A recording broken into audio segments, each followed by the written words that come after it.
Stripe, take की दुनिया का एक ऐसा नाम जिसके इंटरव्यू को क्रैक करना मतलब बहुत बड़ी बात मानी जाती है। तो आज हम देखने वाले हैं कि इनके SD2 रोल के इंटरव्यू में आखिर होता क्या है। और ये कोई सुनी सुनाई बात नहीं, बल्कि एक कैंडिडेट का फर्स्ट हैंड एक्सपीरियंस है। अच्छा, तो सबसे पहले बात करते हैं उस चीज की जिसके लिए ये सारी मेहनत है, पैसा। यकीन मानिए, स्ट्राइप इस रोल के लिए जो पैकेज ऑफर करता है वो सुनकर होश उड़ जाएंगे। 1 करोड़ रुपए से भी ज्यादा का CTC।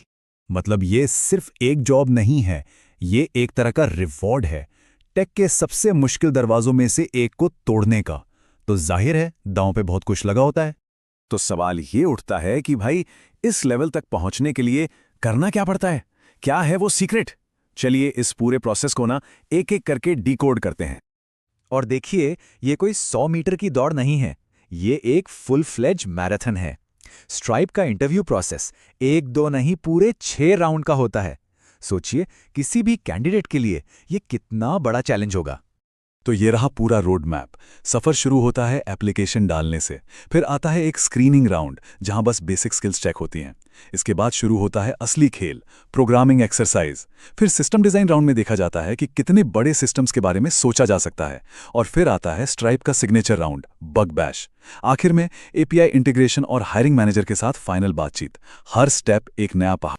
अच्छा, इंटरव्यू शुरू होने से पहले ही कुछ जरूरी चीजें हैं। जिस कैंडिडेट की हम बात कर रहे हैं, उन्होंने पोर्टल पे लगभग 20 रोल्स के लिए अप्लाई किया था।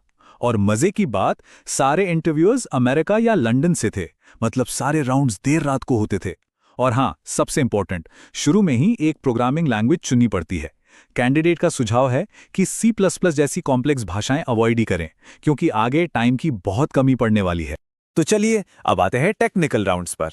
और यहीं पर स्ट्राइप का एक ऐसा अंदाज सामने आता है जो इसे दूसरी बड़ी टेक कंपनियों से बिल्कुल अलग बना देता है। देखें, यहां सबसे कमाल की बात यह है कि स्ट्राइप के सवाल टिपिकल लीड कोड वाले नहीं होते। इनका फोकस ज्यादा होता है स्ट्रिंग मैनिपुलेशन और day to day problem solving पर। और वो चाहते क्या है? स्पीड। एक वर्किंग सोल्यूशन फटाफट दे देना एक परफेक्ट सोल्यूशन के बारे में सोचते रहने से कहीं ज्यादा वैल्यू रखता है। ये पॉइंट याद रखने जैसा है। हाँ, एक सिस्टम डिजाइन राउंड भी था, लेकिन वो काफी छोटा था, करीब 45 मिनट का। और सच कहूं तो SD2 के लिए इसे उतना क्रिटिकल नहीं माना जाता। पर हाँ, अगर इसमें अच्छा परफॉर्म कर दिया तो कॉम्पेंसेशन ऑफर जरूर बेहतर हो सकता था। चलिए अब आते हैं उस राउंड पर जो इस पूरी कहानी का, इस पूरे इंटरव्यू का टर्निंग पॉइंट था। स्ट्राइप का वो राउंड जिसके बारे में काफी बातें होती हैं, बग बैश। तो ये बग बैश है क्या भला? सोचिए, ये एक लाइव डीबगिंग सेशन है। एक अनजान ओपन सोर्स कोड बेस थमा दिया जाता है और कहा जाता है, चलो इस टाइम लिमिट के अंदर इसमें से 2 बग्स ढूंढो और फिक्स करो। सुनने में ही खतरनाक लगता है ना? और यहीं पर सब कुछ गड़बड़ हो गया। कैंडिडेट ने क्या किया? वो सीधे डीबगिंग में कूद गए, लॉग्स देखे और फटाफट दोनों बग सॉल्व भी कर दिए। सक्सेस। पर इंटरव्यूअर ये नहीं चाहता था। वो असल में ये देखना चाहता था कि कैंडिडेट पहले उस अनजान कोड को समझे, उसे एक्सप्लेन करे और फिर उसे फिक्स करने की कोशिश करे। कैंडिडेट को भी बाद में ये एहसास हुआ। उन्होंने कहा, मैंने 2 बग्स तो सॉल्व कर दिए, लेकिन मेरे 50 मिनट के राउंड में मेरे लिए उस कोड को पूरी तरह समझना मुमकिन ही नहीं था। और बस यहीं से प्रॉब्लम शुरू हो गई। ये रियलाइजेशन थोड़ा लेट आया। तो इस सब के बाद फैसला क्या हुआ? और सबसे जरूरी, इस पूरे एक्सपीरियंस से सीखने वाली बात क्या है? इतने सारे राउंड्स क्लियर करने के बाद, बाकी राउंड्स में पॉजिटिव फीडबैक मिलने के बाद भी कैंडिडेट को रिजेक्ट कर दिया गया। और रिजेक्शन का कारण बिल्कुल क्रिस्टल क्लियर था।